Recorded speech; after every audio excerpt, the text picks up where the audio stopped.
மசோதாவை நாங்கள் நீட்டு தேர்வை ரத்து செய்து விடுவோம் என்று கூறிதான் 2021 ஆட்சி பொறுப்பை திமுக வந்தது.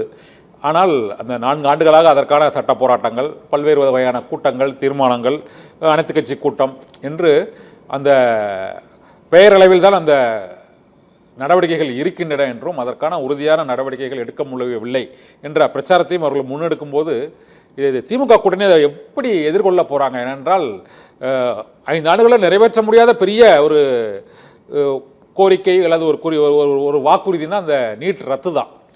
ஏன்னா அந்த 2026 தேர்தலுக்காக நீங்கள் தேர்தல் பிரச்சாரத்துக்கு செல்லும் போது மக்களும் மாணவர்களும் இந்த கேள்வியை எழுப்ப போது நிச்சயம் அந்த உங்களுக்கு எதிரணியில் இருக்கக்கூடிய கூட்டணி கட்சிகளும் இந்த பிரச்சனையை முன்னிறுத்தி அவங்க சொல்லுவாங்க. அவங்களோட முக்கியமான குற்றச்சாட்டு பொய்யான வாக்குறுதியை கொடுத்து மக்களை ஏமாற்றி இந்த மாதிரி ஆட்சி பொறுப்புக்கு வந்துட்டாங்க, நீட்டை ரத்து பண்ண முடியலங்கிற பிரச்சாரத்தை தான் முன்னெடுப்பாங்க. இதுக்கு உங்களோட பதில் என்ன சார்?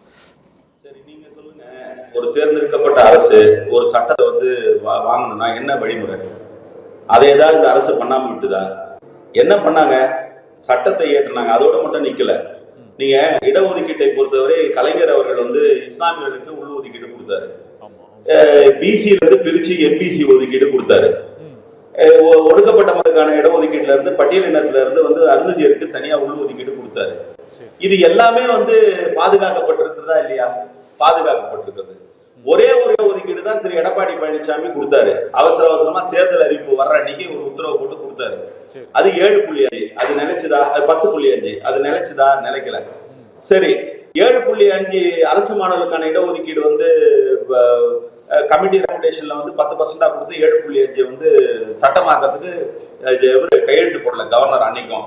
ஆனா அப்பவும் திமுகவும் சரி, விடுதலை சிறுத்தை கட்சி போன்ற கட்சிகள் என்ன சொன்னா, அரசாணையை வெளியிடலாம்னு சொல்லி நாங்க அறிவுறுத்ததுக்கு அப்புறம் அரசாணையா வெளியிடும் பொழுது ஒப்புதல் வந்துட்டாங்க. அப்போ இவங்க செஞ்சது எல்லாமே எதையுமே அவர்கள் முறையா செய்யல. ஏற்கனவே கூட என்ன பண்ணாங்க, நீட்டை பத்தி இன்னும் சொல்ல போனா, இன்னும் குறிப்பா சொல்லணும்னா இவர்கள் பேசுவதற்கு எந்த அருகதையும் இல்லை. என்ன காரணம், நீட்டு விலக்கு மசோதாவை சட்டமன்றத்தில் நிறைவேற்றி அதை அனுப்பிவிட்டு அது எங்க இருக்குன்னு கூட இவங்களுக்கு தெரியாம இருந்தது. கம்யூனிஸ்ட் கட்சியினுடைய நாடாளுமன்ற உறுப்பினர் திரு ரங்கராஜன் அவர்கள் இது தொடர்பாக கேள்வி கேட்டு எழுப்பிய பிறகுதான் அது திருப்பி அனுப்பப்பட்டது என்று அந்த தகவல் கூட மூடி மறைச்சாங்க. திமுக அந்த மாதிரி ஏதாவது பண்ணாங்களா? கவர்னர் திருப்பி அனுப்புறத மூடி மறைச்சாங்களா? அடுத்த நாளே கொண்டு வந்த விஷயத்த இப்ப சமீபத்துல கூட குடியரசுத் தலைவர் திருப்பி அனுப்பியது அடுத்த நாளே சட்டமன்றத்துல சொல்றாங்க முதலமைச்சர். ஆனா திமுக சட்டம் நிறைவேற்றுறதுக்கும் அவங்க சட்டம் நிறைவேற்றுறதுக்கும் என்ன வேறுபாடுன்னா, சட்டத்தை நிறைவேற்றுவதற்கு முன்னாடி இன்னைக்கு கூட 10.5 ஏன் திருப்பி வந்துச்சு உச்ச நீதிமன்றத்துல? அதற்கான தரவுகள் இல்ல, அதுக்கான குவான்டிஃபையபிள் டேட்டா இல்ல அப்படின்னாங்க. ஆனால் இங்கே நாம ஒரு கமிட்டியை போட்டு அந்த கமிட்டி நீட் ஏன் வேண்டாம், அதனால என்னென்ன பாதிப்புகள் இருந்து எல்லாத்தையும் ஆராய்ஞ்சு அந்த பிறகு அந்த கமிட்டியினுடைய ரிப்போர்ட்டை வச்சுதான் நாம அந்த சட்டத்தை நிறைவேற்றி அமைச்சோம். ஒரு ஜனநாயக ரீதியான நாட்டுல நாம என்ன நினைக்கிறோம், மக்களால் தேர்ந்தெடுக்கப்பட்ட அரசு, இந்த அரசு கொண்டு வருகின்ற சட்டத்தை ஒன்றிய அரசு எந்த அரசாக இருந்தாலும், அந்த காலங்களில் அப்படிதான் இருந்தது. ஒன்றியத்தில் இருக்கக்கூடிய அரசு வேற இருக்கும், மாநிலத்தில் இருக்கக்கூடிய அரசு வேற இருக்கும். அந்த சட்டங்கள் எல்லாம் உடனே நிறைவேறணும். இப்பயே கூட பாருங்க, தமிழ்நாட்டில் இயற்றப்படுகின்ற சட்டம், கேரளால இயற்றப்படுகின்ற சட்டங்கள்லாம் ஒப்புதல் வாங்குறதுக்கு மிகப்பெரிய பாடா இருக்கு. பிஜேபி ஆள்ற இடங்கள்லாம் இந்த மாதிரி ஏதாவது பிரச்சனை இருக்கா? அங்க இருக்கிற கவர்னர் எல்லாம் இந்த மாதிரி ஏதாவது கையெழுத்து போடாம ஏதாவது பில்ஸ் ஏதாவது தேங்கி இருக்கா? இல்ல. அப்போ ஜனநாயக விரோதமாக, மக்களுக்கு விரோதமாக பிஜேபி நடந்து கொண்டிருக்கிறார் என்பது மக்களுக்கு மிக தெளிவாக தெரியும். அதனாலதான் சொல்றேன், நீங்க ஏன் நீட்டை திமுக ஏமாற்றிச்சுன்னு இவங்க வைக்கிற வாதத்தையே கூட நீங்க அவங்க வைக்கக்கூடிய வாதத்தையே கூட ஏற்றுக்கொண்டு கூட அவர்களே கூட நீட்டு விலக்கை இப்ப பெற்று தரட்டுமே. மக்கள் நீட்டுக்கு ஆதரவு இருக்காங்க நீங்க சொல்றீங்க இல்லையா, அந்த ஆதரவு வாக்குகளை அதிமுக வாங்கட்டுமே. ஏன் அந்த முயற்சியில் ஈடுபட மாட்டாங்க? ஒன்றிய அரசுக்கு 1 நிமிட வேலை தானே அது. இப்ப இவர் கூட போய் அண்ணாமலை கூட தமிழ்நாடு அரசு மிக கடுமையாக எதிர்த்ததுனால தான் உங்களுக்கு அந்த சுரங்கத்தை நிறுத்தக்கூடிய சூழல் வந்தது. ஆனால் நாங்க போய் ஆர்டர் வாங்கணும்னு ஒரு சீன் போட்டாங்க. அந்த மாதிரி கூட அதை சீன் போட்டு போங்கல, நீங்க தான் வாங்கி கொடுத்தீங்க, நீ ஏன் அதை பண்ண மாட்டீங்க?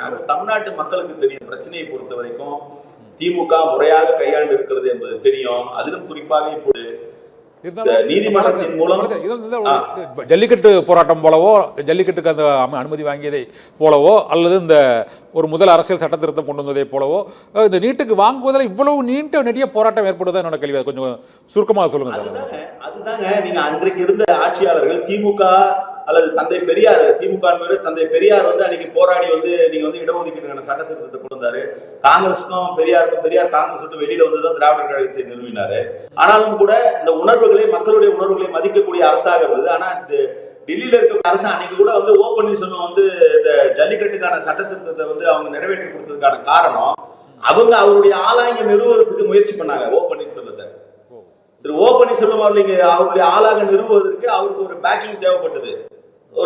அவர் வந்து ஒரு பிளாட்ஃபார்ம்ல கொண்டு போகணுன்றதுக்காக செய்யப்பட்ட காம்ப்ரமைஸ் தானே தவிர, உள்ளபடியே பாரதிய ஜனதா கட்சி ஜல்லிக்கட்டுக்கு ஆதரவான நிலைப்பாடு, இது வந்து மக்கள் வந்து இதுக்கு வந்து ஜல்லிக்கட்டு வேண்டும் என்று விரும்புகிறார்கள், போராட்டம் நடத்துறாங்கன்ற மனநிலையில பிஜேபி அன்னைக்கு அதை பண்ணல. இன்றைக்கு அவர்கள் நீட்டுக்கு வந்து அவர்களை நிறுத்தி வச்சிருக்கிறது கூட முழுக்க முழுக்க வந்து தமிழ்நாட்டு நலனுக்கு எதிராக செய்ய வேண்டும் என்கிற எண்ணத்தில் தானே தவிர, உள்ளபடியே நீட்டுனால ஏதோ எல்லாமே சரியா நடக்கும்ன்ற நம்பிக்கை அவங்களுக்கே கிடையாது.